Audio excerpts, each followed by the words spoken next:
નમસ્કાર. TAT secondary તેમજ TAT higher secondary મેઇન્સની તૈયારી કરતા એસ્પિરન્ટ્સ મિત્રો, સ્વાગત છે તમારું આપણી પોતાની યુટ્યુબ ચેનલ વિદ્યા સંકુલ ગુજરાતીમાં. આજે આપણે પ્રબંધન સૂત્ર વિશે ચર્ચા કરવાના છે, મતલબ કે ટાઈમ મેનેજમેન્ટ વિશે ચર્ચા કરવાના છે. 150 મિનિટ છે અને એની અંદર સંપૂર્ણ પેપર પૂરું કરવાનું છે. 2 નિબંધ છે, ચર્ચાપત્ર છે, પત્રલેખનો છે, સંક્ષેપીકરણ છે. તો શું કરી શકાય? જોઈએ આપણે કંઈક સચોટ રણનીતિ વિશે ચર્ચા કરીએ. હવે ખરેખર આમ તો ન બોલવું જોઈએ, પણ બોલવા જેવું તો ખરું કે પરીક્ષા 17-18 દિવસ બાકી હોય અને તમે આવું એનાઉન્સમેન્ટ કરો, તો અત્યાર સુધીની અમારી જે પ્લાનિંગ છે, અમારા જે પ્રિપેરેશન છે, એનું શું? આના વિશે ખરેખર તો જે મોટા મગરમચ્છો છે, બરાબર, જે શિક્ષણ માફિયાઓ છે, એણે ખરેખર તો અવાજ ઉપાડવો જોઈએ. આટલી બધી મોંઘીદાટ ફી લે છે, એમને બોલવું જોઈએ. પણ ખેર, આપણે જોઈ લઈએ, માર્ગદર્શન ભવિષ્યમાં ક્યારેક ચર્ચા કરીશું. ચોક્કસ હું બોલીશ, પણ ભવિષ્યમાં. મુખ્ય પરીક્ષામાં ગુજરાતી વિષયના પેપરમાં સમય મર્યાદામાં આપણે લખાણ પૂરું કરવું એક મોટો પડકાર છે, બરાબર. 2.5 કલાક છે આપણી પાસે, 150 મિનિટ, એનો આપણે શ્રેષ્ઠ ઉપયોગ કરી શકીએ એવું કંઈક પ્લાનિંગ નીચે મુજબ આપેલું છે. પેપરનું આખું જે એનાલિસિસ છે, સમયનું વિભાજન છે, એ કંઈક આ મુજબ છે. આપણે કુલ આશરે 900 જેટલા શબ્દો આપણે પેપરમાં લખવાના છે, સર્જનાત્મક લખાણના. હવે આપણે સમય ફાળવીએ તો આ તમારી પાસે સરવાળો છે. ગુજરાતી વ્યાકરણ 20 માર્કનું પૂછાય છે, જેને તમે 15 મિનિટ આપી શકો છો. આમાં તમને રોકડા જવાબ મળશે અને ઝડપી ગુણ પણ મળી જવાના, મતલબ કે ફટાફટ તમે સોલ્વ કરી શકો છો. ગુજરાતી વ્યાકરણ કરો 9 થી 12નું. કોઈ એવું કહેતું હોય કે 11-12નું જ કરવું જોઈએ, તો મારી તો સલાહ છે કે 9 to 12 કરી જ લેવાનું એક વખત કમસે કમ. આગળ વધીએ. સંક્ષેપીકરણના 2 પ્રશ્નો આવવાના છે. આપણે એનું સંક્ષેપીકરણ કરશું 1/3 ભાગની અંદર. 12 મિનિટની અંદર આપણે એકને નિપટાવવાનો પ્રયત્ન કરીશું. શક્ય હોય, પ્રેક્ટિસ હોય તો 12ની જગ્યાએ 10 મિનિટ કરી શકો, જેથી અહીંયા 4 મિનિટ એક્સ્ટ્રા મળી શકે. આગળ વધીએ. 2 પત્રલેખન છે, 20 માર્કના, એક 10 માર્કનું છે.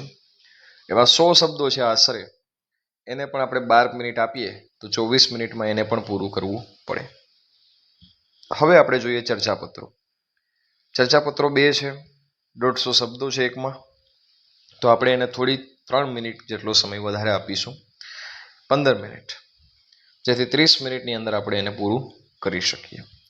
હવે નિબંધ લેખન છે કે જે સૌથી મોટો હથોડો છે, 200 શબ્દોનો આશરે. હવે અહીંયા આપણે પહેલું પ્લાનિંગ એ કરી લઈએ મિત્રો કે આઈધર 220 શબ્દો મેક્સ થઈ જવા જોઈએ. ભૂલથી એક્ઝેક્ટ 200 શબ્દોનો જ ટાર્ગેટ રાખવાનો. એટલા જ પેપરો લખવાનો પ્રયત્ન કરો, પ્રેક્ટિસ કરો રોજ, કે 200 શબ્દોમાં પૂરું થાય. તેમ છતાં ઉતાવળે 220 શબ્દો ઘટાડી અને 190 શબ્દો, બસ આ જ ટાર્ગેટ રાખી અને લખીશું તો પેપર પૂરું થશે, બરાબર. હા, સમજાવવા માટે, તમને સારું લગાડવા માટે હું એવું કહી શકું છું મિત્રો, પેપર પૂરું થઈ જાય, થોડું પ્લાનિંગ કરો, થોડું આયોજન કરો, પણ મને માખણ બટર સપ્લાય આવડતું નથી, એટલે સ્પષ્ટ કહું છું કે ઘણું અઘરું કામ છે આ પેપર પૂરું કરવું. હજુ અહીંયા જો બીજી 2.5 કલાકને બદલે જો 3 કલાક, 150ને બદલે આપણી પાસે 180 મિનિટનો સમયગાળો હોત તો 100% આપણે પેપરને પૂરેપૂરો ન્યાય આપી શકીએ.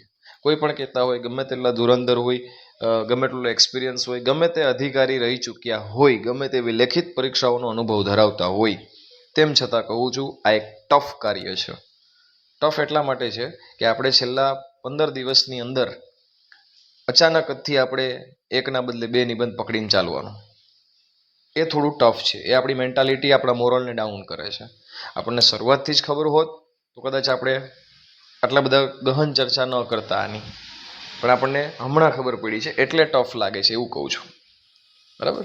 બાકી બોલવા માટે તો હું બોલી શકું, કશું એવું હોય નહીં ભાઈ, ચાલો તૈયારી કરો, થઈ જશે, ફલાણું ઢીકણું, એવું મને નથી આવડતું. હું સ્પષ્ટ કહું છું, મને સ્કીમ આપતા નથી આવડતી, એટલા માટે હું કહું છું. આપણે કોઈ ભીષ્મ પિતામહ નથી, સ્પષ્ટ કહું છું, સમજી જાવ આટલામાં.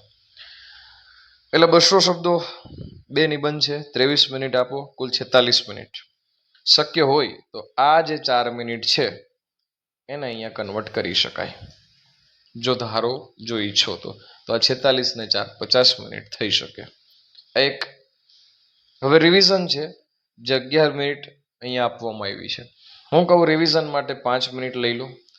વધેલી જે 6 મિનિટ છે એને પણ તમે વધેલી 6 મિનિટને ફરીથી અગેન આઈધર નિબંધમાં આઈધર ચર્ચાપત્રમાં કન્વર્ટ કરી શકો છો. આવી રીતના 150 મિનિટનો તમારે ઉપયોગ કરવાનો છે. બરાબર. પરીક્ષા ખંડની અંદર સમય બચાવવાની એક પ્રભાવશાળી ટીપ છે. સૌથી પહેલા વ્યાકરણનો વિભાગ પૂરો કરો. બરાબર, જલ્દી થશે જો નિયમો બરાબર યાદ હશે તો. આ 20 માર્કનું સેક્શન માત્ર 15 થી 10 મિનિટ હું તો કહું છું મેક્સિમમ પૂરું કરવાનું, અને એનાથી તમારો આત્મવિશ્વાસ વધી જશે અને તમે થોડું પેપર જલ્દી પૂરું કરવાનો પ્રયત્ન કરજો. લખાણનું માળખું અગાઉથી જ તમારે નક્કી કરવાનું છે. બરાબર, સરનામું, સંબોધન, વિષય, ચર્ચાપત્રમાં લખાણની શરૂઆત અને અંત આ બધું ચોક્કસ ગોખી રાખો, પકડી રાખો.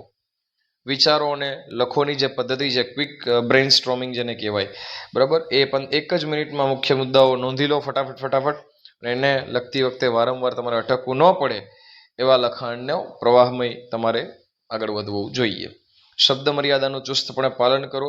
બરાબર, 200 છે એટલે હું તો તમને એડવાઇસ જ આપું છું કે મેક્સિમમ 200, 10, 20 ને જો ઓછો લખી શકતા હોય તો મેક્સિમમ 190, 200 મિનિમમ. આટલું લખીને ફટાફટ આગળ વધી જાઓ. મુખ્ય મુદ્દાઓ પકડો. બરાબર છે. લખાણ ટૂંકું, સચોટ અને મુદ્દાસર રાખવાનો પ્રયત્ન કરવો જોઈએ. મોક ટેસ્ટ આપો, પ્રેક્ટિસ કરો, લખવાની પ્રેક્ટિસ કરો. 150 મિનિટનો ટાઈમર સેટ કરો અને ઓછામાં ઓછા 3 થી 4 પેપર, હું તો તમને કહું છું 1 વીક સુધી કન્ટિન્યુ, એટલીસ્ટ 1 વીક 3 થી 4 પેપર, રોજનું 1 પેપર લખવાનો પ્રયત્ન કરો 150 મિનિટની અંદર. બરાબર. આની સાથે સાથે થોડું ધ્યાન રાખજો કે આ બધી મગજમારીઓમાં ક્યાંક તમારો વિષય ન છૂટી જાય મિત્રો. વિષયનું જેટલું પકડ હશે, કન્ટેન્ટ જેટલું તમારું પાવરફુલ હશે, એ જ તમને પરીક્ષામાં સફળતાના શિખરો સર કરાવશે. બરાબર. તો મિત્રો ફરીથી કહી દઉં, જોડાયેલા રહેજો આપણી સાથે. હવેથી આપણે સંક્ષેપીકરણ, નિબંધ અને ચર્ચાપત્રોના વધુ સચોટ અને ગહન મુદ્દાઓ લાવવા જઈ રહ્યા છે. બરાબર. કોમેન્ટની અંદર જણાવજો જો તમારી બીજી કોઈ ઈચ્છા હોય. #એજસર તમારે કોમેન્ટ આપવાની છે. અને બીજું કંઈ જણાવજો કે તમે શું પ્લાનિંગ ઈચ્છો છો, તમે શું ઈચ્છો છો કે અમે શું કરીએ, હવે આમાં તમારે શું ઘટે છે. ચર્ચાપત્ર ફોર્મેટ છે કે નિબંધ છે, પત્રલેખન છે, બરાબર, ગણિત વિજ્ઞાનવાળા કે ભાષાવાળા કે અન્ય કોઈ વિષયવાળા, ખાસ જણાવજો. જો મિત્રો તમે એક કોમેન્ટ આપો છો કે ભાઈ ફોર એક્ઝામ્પલ કોઈ એક કોમેન્ટ એવી આપે કે ફલાણા XYZ સબ્જેક્ટની સર તમે પદ્ધતિ લઈ આવો, મને કોઈ વાંધો નથી પદ્ધતિ લેવામાં, પણ બેટા એક કોમેન્ટ છે એ થોડી અમને ટફ લાગે છે. રીઝન એવું છે કે એટલા વ્યૂઝ પણ મળવા જોઈએ કે જેથી અમારી મહેનત અમને સફળ થાય. બરાબર. ચાલો, તેમ છતાં અમે પ્રયત્ન કરીશું કે જેટલી કોમેન્ટ્સ આવી છે એ બધાને ન્યાય આપવાનો પૂરતો પ્રયત્ન કરીશું. તમારે મહેનત છોડવાની નથી, સફળતા તમને મળશે ચોક્કસ. ડિમોરલાઇઝ ન થવાનું. બરાબર. અને પેપર વ્યવસ્થિત આપણે લખવાનું છે. પ્રેક્ટિસ મેક્સ મેન પરફેક્ટ, આ યાદ રાખી અને આપણે થોડા આગળ વધીએ. બાકી તો હું કહું છું પેપર અઘરું છે. આ લોકોએ 400 રૂપિયા ઘૂઘરા ખાવા ઉઘરાવ્યા હોય, મને તો સ્પષ્ટ એવું જ લાગે છે. ભરતી નથી જ કરવી એવું જ દેખાય છે. બરાબર. આમાં તો મને ત્યાં સુધી લાગે છે કે એકેડમી વાળા બધા ભેગા થઈને સાંઠગાંઠ કેમ હોય જાણે. બરાબર. અમે પૈસા કમાઈએ ને તમે પૈસા કમાવો એવું લાગે છે મને તો હવે. બરાબર. કારણ કે કોઈ એક સિંગલ વ્યક્તિ આના વિરોધમાં બોલ્યો નથી.